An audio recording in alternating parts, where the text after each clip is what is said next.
Minute chief صاحب نے گفتگو فرمائی، یہ کابینہ کے اجلاس کی بات، یہ کابینہ کے اجلاس کی بات طور پر تشریف لائے تھے، اور سی جی ایس بھی تھے، D G I S I بھی تھے، اور بڑے ہمارے جو اعلیٰ عہدیداران وہی موجود تھے. تو میری زندگی کی پہلی ملاقات تھی چیف صاحب سے، اور میں ان کی گفتگو سن رہا تھا. حضرت علی کرم اللہ وجہہ کا قول ہے کہ تکلموا لتعارفوا، کلام کرو تاکہ پہچانے جاؤ.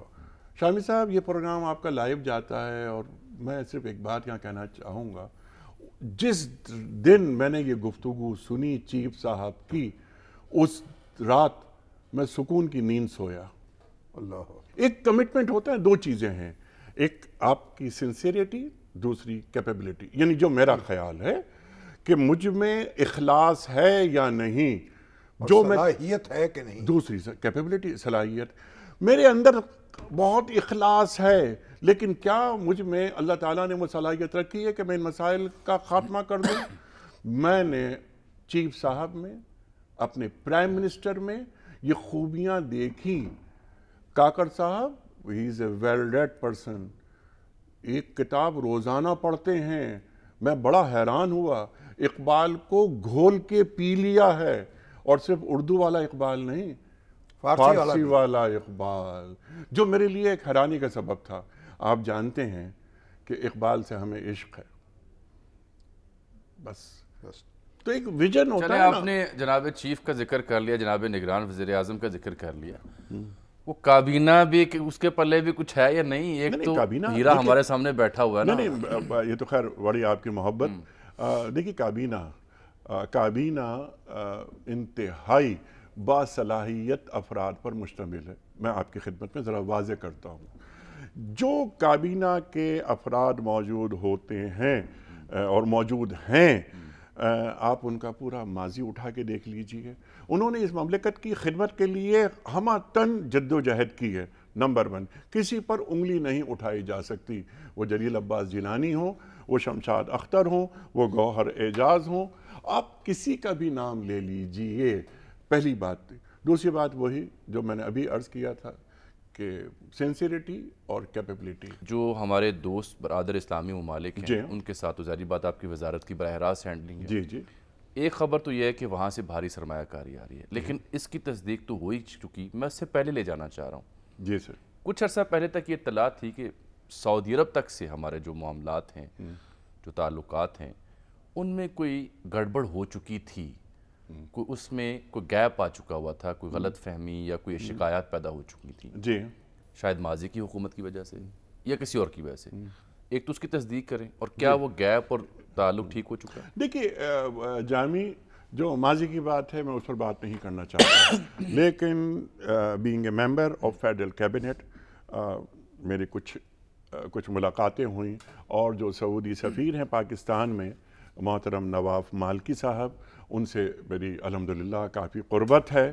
ان سے ڈسکشنز ہوتی ہیں.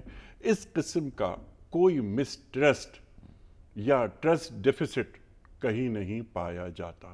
ایک بات تو میں بالکل وضاحت سے بیان کر دوں، ماضی میں کیا ہوا مجھے نہ بولنا چاہیے، نہ میں اس بات کا اہل ہوں کہ پچھلی گورنمنٹ نے کیا کیا. لیکن اس وقت ہم انتہائی اچھے تعلقات کو انجوائے کر رہے ہیں، اور ان کے اثرات، خوشگوار اثرات ہماری ریاست پر مرتب ہو رہے ہیں اور ہوں گے. سعودی وزیر حج تشریف لائے تھے. حج والا نقطہ رہ گیا، اس پہ بات کرنی. ایک چھوٹا سا سوال میرا. جی. کچھ اطلاعات ایسی ملی کہ سابق وزیر اعظم جو ہیں، ان کے لیے بھی کچھ ہمارے دوست اسلامی ممالک سرگرم ہوئے یا ان کے اہل خانہ سے ملاقات کی کہ ان کو کوئی. میرے علم میں نہیں ہے. آپ کے علم میں نہیں ہے؟ اچھا، یہ بتائیے مجھے. اب آ جائیں آپ شامی صاحب کی جانب. علی صاحب سر، ایک پاکستانی نوجوان طالب علم حافظ محمد نوید، جو دارالعلوم مدینہ بٹخلا کا طالب علم ہے، اس نے قرغیزستان میں بین الاقوامی مقابلہ حسن قرت میں پہلا انعام حاصل کیا. سبحان اللہ. اور ایک دوسرا پاکستانی نوجوان حافظ اعظم طارق 14 سالہ، وہ مسجد حرام میں جو مقابلہ حسن قرت جاری ہے، اس کے فائنل راؤنڈ میں پہنچ گیا. جی ہاں. تو تو میں آپ سے گزارش کروں گا کہ جب ہمارے بچے سپورٹس میں کامیابی حاصل کرتے ہیں، دوسرے شعبوں میں آگے بڑھتے ہیں، جی تو ان کی پذیرائی ہوتی ہے سرکاری سطح پر، متعلقہ وزیر ان کو بلاتے ہیں، وزیر اعظم ان کو تھپکی دیتے ہیں، تو ان نوجوانوں کو بھی آپ ان کے سر پہ کو ہاتھ رکھیں گے؟ یقیناً شامی صاحب آپ واقف ہیں میری دلچسپیوں سے، ایک طویل عرصے سے آپ سے گفتگو ہو رہی ہے، آپ سے سیکھ رہے ہیں شامی صاحب، یہ بڑے موضوعات ہیں، دین کو زندگی میں شامل کرنا پڑتا ہے، اور یعنی ہمارا یقین نہیں، ہمارا ایمان ہے کہ ہمارا دین مکمل ہے، وہ کوئی بھی شعبہ ہو۔ الیوم اکملت لکم دینکم واتممت علیکم نعمتی ورضیت لکم الاسلام دینا، دین میرا مکمل ہے، تو وہ کوئی بھی شعبہ ہو زندگی کا، وہ معیشت ہو، معاش ہو، سماج ہو،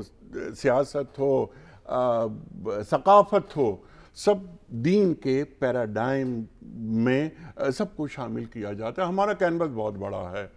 جو آپ نے بات فرمائی نا، یہ بچے یہ کیا ہیں؟ یہ بچے ہمارا مستقبل ہیں۔